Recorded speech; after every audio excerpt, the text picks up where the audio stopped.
beaucoup. Parler après de références en matière de sarcome n'est pas facile, mais je vais essayer de faire simple en essayant de répondre à 4 questions. Pourquoi on fait la radiothérapie, le rationnel? Pour qui on l'a fait? Quelles sont les indications? Quand est-ce qu'il faut la faire en pré et post-op?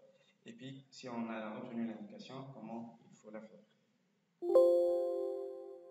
Alors, pour commencer, pourquoi il faut faire la radiothérapie? On sait tous que le traitement standard, c'est le principal et la chirurgie, mais qui était une amputation, une chirurgie comportementale pour assurer un bon contrôle local, ce serait mutilant, et donc la tendance vers une chirurgie conservatrice est une nécessité.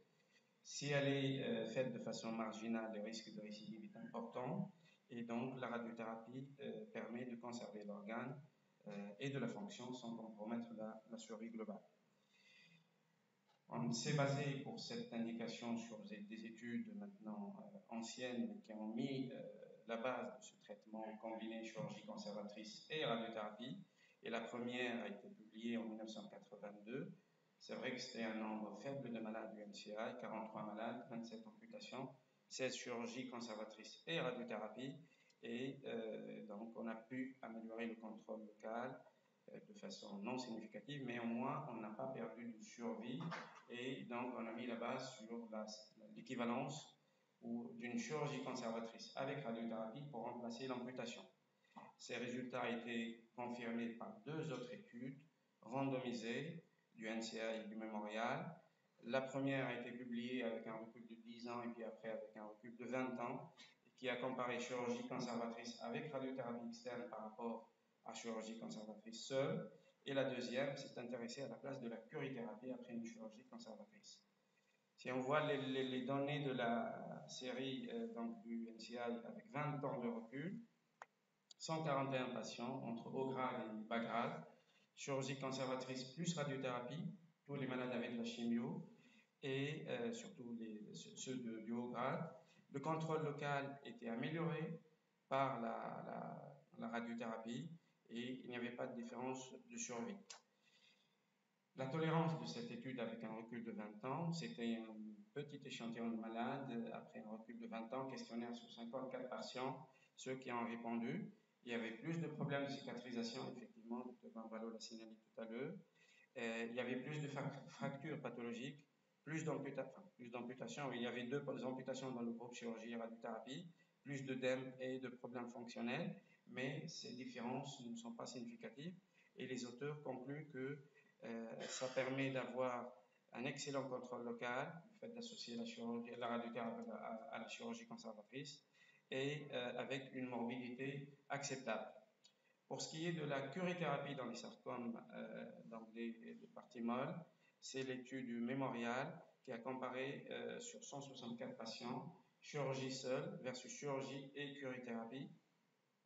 C'était une curithérapie à bas débit et avec un recul de 76 mois, il y avait donc une amélioration du contrôle local, mais pour les malades qui avaient des sarcomes de haut grade. La curithérapie n'a pas apporté grand-chose pour les sarcomes de bas grade. On a un niveau d'évidence important, niveau 1, puisque la survie globale n'est pas altérée en associant la radiothérapie à la chirurgie conservatrice par rapport à une amputation. On a une amélioration du contrôle local pour les hauts grades avec une curithérapie qui suit une chirurgie conservatrice. Et puis, pour les bas grades et les hauts grades, le fait d'associer une radiothérapie à la chirurgie conservatrice améliore aussi le contrôle local. Maintenant, pour qui cette indication de chirurgie et radiothérapie? Est-ce qu'on peut se débarrasser de la radiothérapie? Est-ce qu'on peut séparer les 2 éléments de référence dans le traitement du cancer des sarcomes des parties molles? Les recommandations des sociétés savantes placent l'association chirurgie conservatrice et radiothérapie dans pratiquement toutes les catégories, les stades 2, les stades 3, les tumeurs profondes de haut grade, de bas grade. La même chose des recommandations d'autres sociétés, par exemple anglaises. La majorité des patients qui ont donc des sarcomes de haut grade ont besoin d'une radiothérapie après la chirurgie. Et puis, même pour le bas grade, des patients sélectionnés, une tumeur profonde, une exérèse marginale, a besoin de la radiothérapie. Certaines équipes, notamment le Mémorial, a essayé de mettre en place des nomogrammes pour mieux affiner l'indication de la radiothérapie post-opératoire. Et sur une série de 680 patients traités entre 1982 et 2006, traités par chirurgie seule, ils ont essayé de voir quels sont les facteurs pronostiques qui augmentent le risque de récidive. Il y en avait 5 qu'ils ont mis dans une sorte de nomogramme. C'est l'âge du patient, plus ou moins de 50 ans, la taille de la tumeur, plus ou moins de 5 cm, les marches, saines ou marginales, le grade de la tumeur et le type histologique. Et ils ont donc pu calculer des scores pour prédire le risque de récidive. Et si on prend un exemple d'un patient qui a 40 ans, qui a une petite tumeur de 4 cm, un sarcome de haut grade, des limites saines, le risque de récidive selon ces nomogrammes serait de moins de 10% et peut-être qu'il n'a pas besoin de radiothérapie. À l'opposé, un patient de 60 ans qui a une tumeur plus de 5 cm, qui a malgré qu'il a un liposarcome de bas grade, mais les marges sont limites parce que la tumeur était proche des vaisseaux, il a un risque de plus de 25% de récidive locale, et là, la radiothérapie est indiquée. Donc, il y a des tentatives pour mieux affiner encore l'indication de radiothérapie. C'est vrai qu'il y a certaines situations où même une exérèse R1, quand elle est programmée, quand elle est en regard d'une structure, une barrière, on peut ne pas proposer de radiothérapie. Alors, j'ai trouvé dans la littérature un essai randomisé multicentrique français qui posait la question chirurgie avec ou sans radiothérapie pour les sarcomes départimales avec une exérèse complète. Mais il semble qu'il est fermé pour problème de recrutement et donc probablement parce qu'on ne peut pas se séparer donc, de la radiothérapie et la chirurgie. Alors, si on a décidé de la faire, quand est-ce qu'il faut la faire? Est-ce qu'il faut la faire en pré ou en post-opératoire? Et là, il y a beaucoup d'avantages à la radiothérapie préopératoire, au moins du point de vue radiothérapeute. C'est que quand on fait une radiothérapie préopératoire, la dose est plus faible. On fait 50 degrés. Alors qu'en post-opératoire, on est amené à donner 60 à 66 degrés. Mais aussi, on la fait quand on fait en préopératoire dans un volume plus petit. Et un volume important et une dose élevée sont synonymes de complications de suite difficiles après la radiothérapie. La radiothérapie préopératoire, c'est vrai, augmente le risque de complications aiguës, mais elles sont transitoires.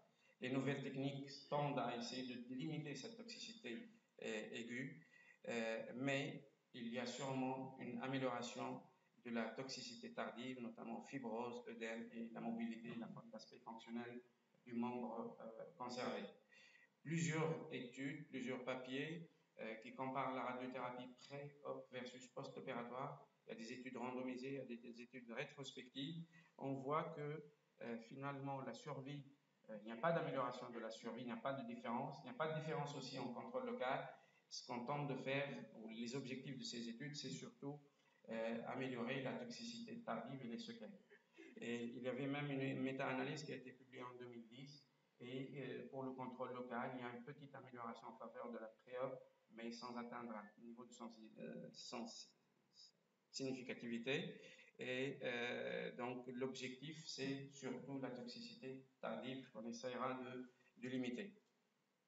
Dans l'étude de Holly Sullivan du Canada, effectivement, le taux de complications aiguës est le double quand on fait la radiothérapie préopératoire.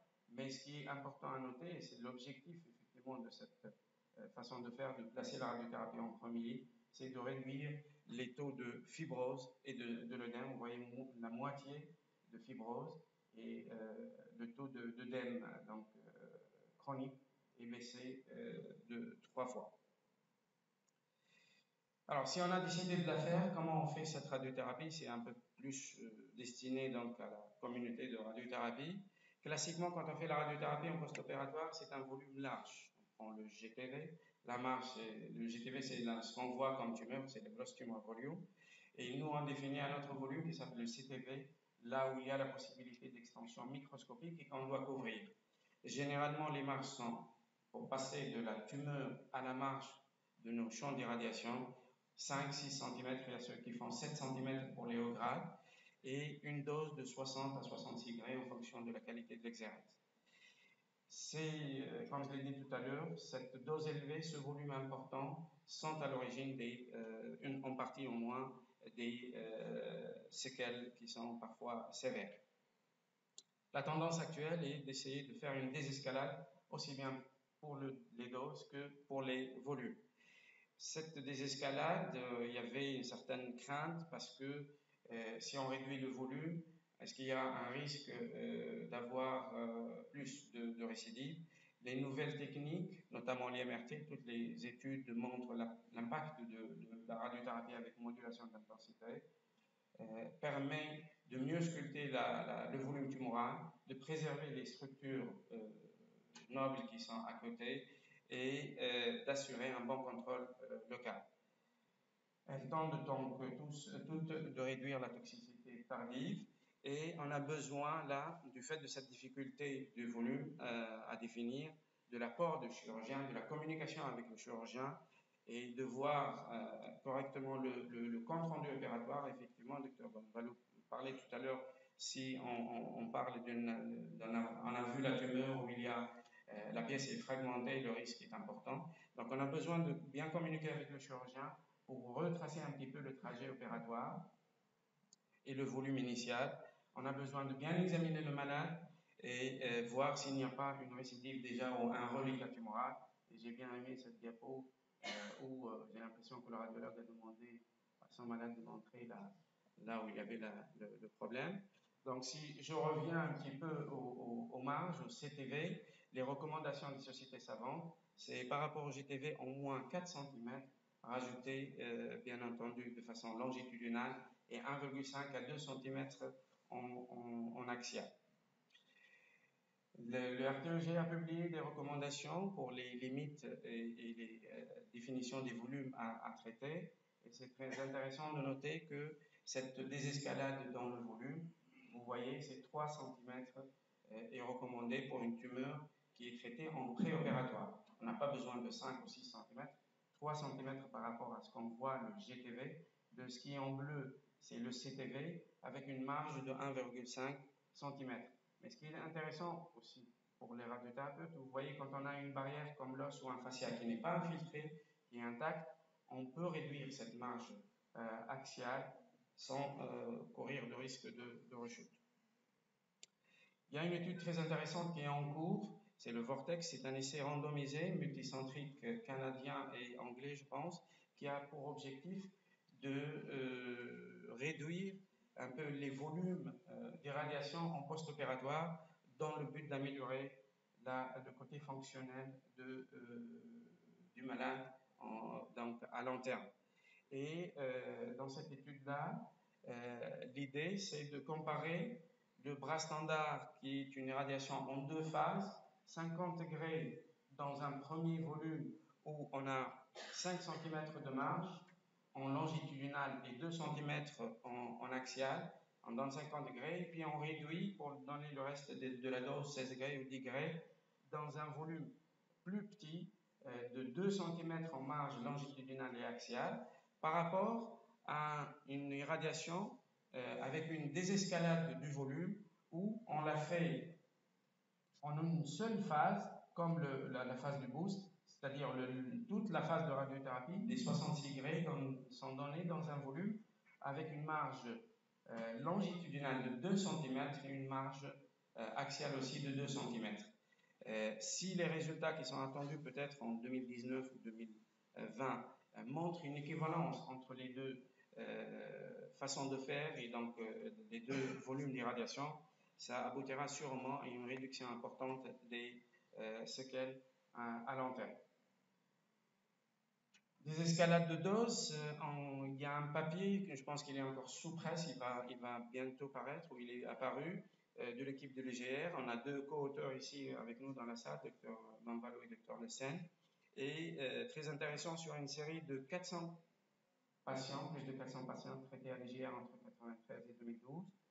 Et la dose de radiothérapie a été décidée en RCP en fonction de la qualité de la chirurgie et des marges. La dose médiane dans cette étude était de 50 degrés. 2 tiers des malades avaient moins de 55 degrés. Et un taux de récidive locale très bas, 7%. Paradoxalement, on va dire que plus de récidives chez les malades qui sont traités à une dose plus élevée, mais sûrement parce qu'il y avait plus de facteurs de risque. Et donc les auteurs concluent que le fait de faire une désescalade de dose ne compromet pas les résultats carcinologiques et propose une dose de 50 degrés en post-opératoire quand il s'agit d'une chirurgie large, planifiée et R0. Voilà, en conclusion, donc, la radiothérapie joue un rôle important dans les sarcomes des tissus mous. La décision doit être effectivement multidisciplinaire, de préférence dans des centres de référence. La désescalade dans le volume et de la dose, c'est pour aboutir à une réduction de la toxicité. Les nouvelles techniques le permettent et probablement qu'il y a aussi des nouveaux espoirs dans les nanoparticules comme radiopotentialisateurs. Dr. Bonvallo pourra nous dire peut-être un mot. Hier soir, on en a discuté, mais la musique était trop forte, donc c'était pas suffisant. Je n'ai pas parlé des sarcomes rétropéritonéaux parce que le niveau d'évidence n'est pas important et on attendra l'étude STRASS effectivement avec intérêt. Et je vous remercie.